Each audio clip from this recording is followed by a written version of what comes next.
ഇന്ന് നമ്മളൊരു കൊഴുവ ഫ്രൈ ആണ് കേട്ടോ ഉണ്ടാക്കുന്നത്. അതിലേക്ക് മുളക് പൊടി, ഉപ്പും കുരുമുളക് പൊടി, പെരിഞ്ജീരകവും കൂടി പൊടിച്ച് അതിലേക്ക് ഇടുക.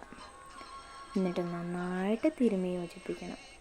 അങ്ങനെ തിരുമ്മി യോജിപ്പിച്ച് ഒരു 10-15 മിനിറ്റ് അവനവിടെ ഇരിക്കട്ടെ. ഞാൻ മഞ്ഞൾപ്പൊടി ഇടാൻ മറന്നു കേട്ടോ, അതാണ് പിന്നീട് ഇട്ടത്. പാനിലേക്ക് എണ്ണയൊക്കെ ഒഴിച്ച്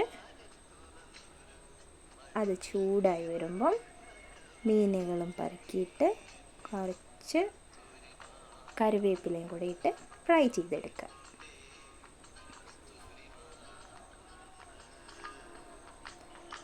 അങ്ങനെ 3-4 ട്രിപ്പായിട്ടാണ് കേട്ടോ ഞാൻ ഫുള്ള് വറുത്തെടുത്തത്. അങ്ങനെ എല്ലാം വറുത്തതിന് ശേഷം അതൊക്കെ ഒരു പ്ലേറ്റിലേക്ക് മാറ്റിയിട്ടുണ്ട്. എന്നിട്ട് ആ പാനിലേക്ക് തന്നെ കുറച്ചുകൂടെ എണ്ണ ഒഴിച്ച് അതിലേക്ക് കുറച്ച് പെരിഞ്ജീരകം പൊട്ടിക്കണം.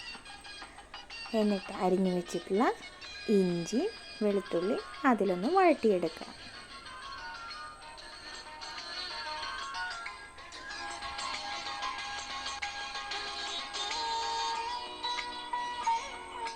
ഇനി അരിഞ്ഞു വെച്ച സബോളകളും കൂടി ഇട്ടാൽ നമുക്ക് നന്നായി വഴറ്റി യോജിപ്പിക്കാം. ഇപ്പോൾ ഇട്ടത് ഗരം മസാലയാണ് കേട്ടോ. നന്നായിട്ട് ഫ്രൈ ആയിക്കോട്ടെ. എൻ്റെ ചേച്ചിയുടെ കുട്ടിയുണ്ട്, അഞ്ജന. അവൾക്കിങ്ങനെ മീനിലൊക്കെ എല്ലായ്പ്പോഴും ഇങ്ങനെ വറുത്തിടുന്നത് ഭയങ്കര ഇഷ്ടമാണ്.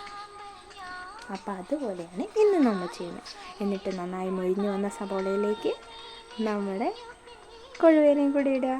റോസ്റ്റ് ചെയ്ത് കഴിഞ്ഞാൽ സൂപ്പർ റെഡി.